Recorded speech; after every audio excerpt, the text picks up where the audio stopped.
근데 은근히 이런 걸 잘 모르시는 분들 많아요. 엊그저께도 상담했거든요.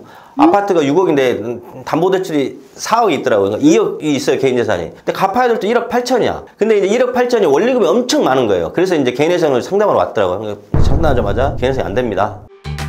복잡한 채무로 고민 중이시라면 유튜브 채동 업무사와 해결해요.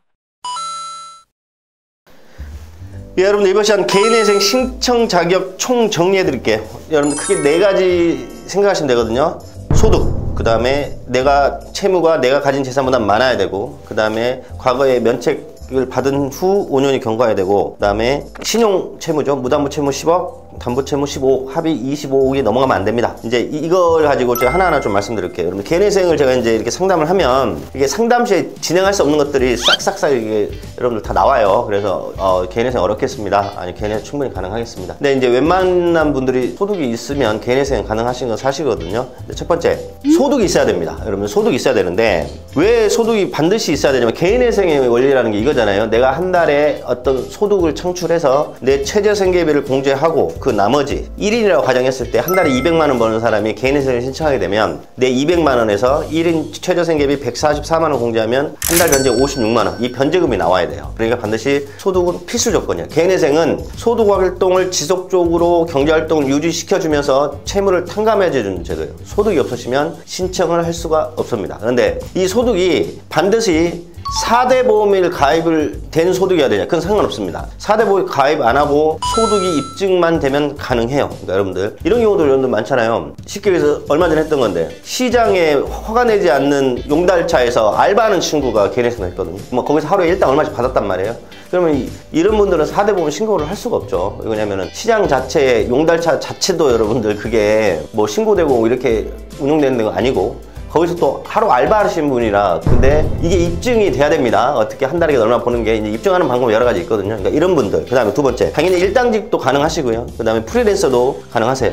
그런데 또 어떤 분도 이런 거 궁금하시더라고요. 자기가 일당직하고 프리랜서, 특히 이제 보험 설계사분 이런 경우가 많거든요. 2개월 전에 내가 한 3,400 벌다가 저번 달에는 실적이 없어가지고 한 푼도 못 벌었다. 내가 개인회생 신청할 수 있습니까? 예. 저번 달에 못 벌고 저저번 달에 소득이 좀 있으셨고 이런 분들 있잖아요. 저번 달 소득으로 들어가는 게 아니에요. 6개월에서 1년치 모든 소득을 평균을 잡아서 들어가는 거거든요. 이런 분들도 가능하고 또 이런 분들 질문 많이 하세요. 난 이미 신용불량자이기 때문에 내 통장을 사용하지 못하고 배우자나 가족 통장으로 월급을 받으신 분들이 있어요. 그러면 나 신청할 수 있습니까? 예, 신청 가능합니다. 그 통장에서 급여 받고 있습니다. 번에 밝히시면 돼요. 물론 그 외에 몇 가지 서류가 더 있어야 되는 건 가지지만 여튼 소득만 발생하면 되고요. 두 번째, 총 합계 나의 채무가 25억 원 이하여야 돼요. 여러분들 그거는 법에 규정되어 있거든요. 이제 무담보 채무죠. 그냥 신용 채무죠. 보통 이게 10억 이하가 돼야 되고 그다음에 담보 채무예요. 담보. 뭐 자동차를 뭐 근저당권 설정해줬던가 뭐 아파트 근저당권 이거는 최대 15억까지입니다. 그래서 합의 25억 원 이하야 개인회생을 신청할 수 있고 근데 이 합의 25억이 넘어가면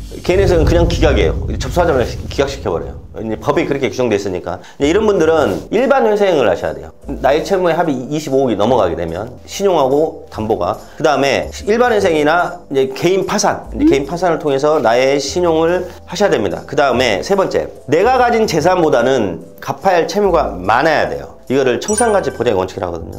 예를 한번 들어볼게요. A라는 사람이 있어요. 그 사람 개인 재산이 1억 갖고 있어요. 근데 갚아야 할 채무가 8천만 원이에요. 그럼 이 사람 기각이에요. 근데 반대로 A라는 사람이 개인 재산이 8천만 원이에요. 갚아야 될 채무가 1억이에요. 그러니까 채무가 더 많죠. 이 사람은 개인회생이 돼요. 그런데 왜 이러냐면 여러분들 개인회생은 그 사람이 현재 생활을 유지하면서 갚지 못하는 채무를 탕감해주는 제도인데 내가 처음에 예를 들었던 A라는 사람이 개인 재산 1억이야. 근데 갚아야 될 때 8천이란 말이에요. 그럼 법이 이분을 도와줄 이유가 없어요. 왜? 내 1억이란 재산을 정리해서 8천을 갚아야 돼요. 그게 여러분들 금전 소비대차 계약이든 대출을 받았고 그건 경제활동 기본 원리잖아요. 근데 다만 내가 8천을 갖고 있는데 이 8천 다 정리하고 뭐 해도 1억을 갚을 수가 없어. 갚아야 될 게 더 많아. 그러니까 법이 개입해서 너가 갖고 있는 개인 재산보다는 더 해서 이제 채권자들한테 공평하게 안분시켜서 나머지를 소득에 따른 매달 얼마씩 갚아서 변제금을 갚아서 나머지를 탕감시켜 준대요. 법은 그 사람이 감당하지 못할 때 개입하는 거지 시장경제 원리상 감당할 수 있음에도 불구하고 법이 개입해서 채무 조정해주지 않거든요. 근데 은근히 이런 걸 잘 모르시는 분들 많아요. 엊그저께도 상담했거든요. 아파트가 6억인데 담보대출이 4억이 있더라고요. 2억 1억이 있어요, 개인 재산이. 근데 갚아야 될 때 1억 8천이야. 근데 이제 1억 8천이 원리금이 엄청 많은 거예요. 그래서 이제 개인회생을 상담하러 왔더라고요. 상담하자마자 개인회생이 안 됩니다. 왜? 개인 재산이 더 많습니다. 이런 경우죠. 그렇죠? 그 다음에 마지막으로 네 번째입니다. 과거에 뭐 개인 파산 면책을 받으셨거나 개인회생 면책을 받으셨다면 5년이 경과한 후에 개인회생을 신청할 수 있어요. 5년 경과하지 않았는데 신청했다? 이것도 그냥 곧바로 바로 기각시키거든요, 법원에서. 이게 여러분들 일정 기간 이 기간을 안 정해주면 이제 뭐 이런 식으로 많이 말하죠. 도덕적 해이. 그냥 빚만 지면 매 해마다 막 또 신청할 수 있고 이래버리면 있잖아요. 뭐 하다가 안 되면 신청하고 하다가 안 되면 신청하고 이러면 채권자들이 어마어마한 피해를 입겠죠. 어마어마한 피해. 그래서 법은 최악 과거에 면책을 받았다면 개인회생을 신청하려면 5년이 지나야 되고 개인 파산 신청하려면 7년이 지나야 돼요. 그러면 5년 지나고 5년 지나고 그럼 개인회생 2번, 3번 가능하죠, 여러분. 가능한데 두 번째 들어갈 때는 법원에서 더 꼼꼼히 봅니다. 이제 세 번째 들어가신 분까지 제가 봤거든요. 네 번째는 내가 못 봤어요.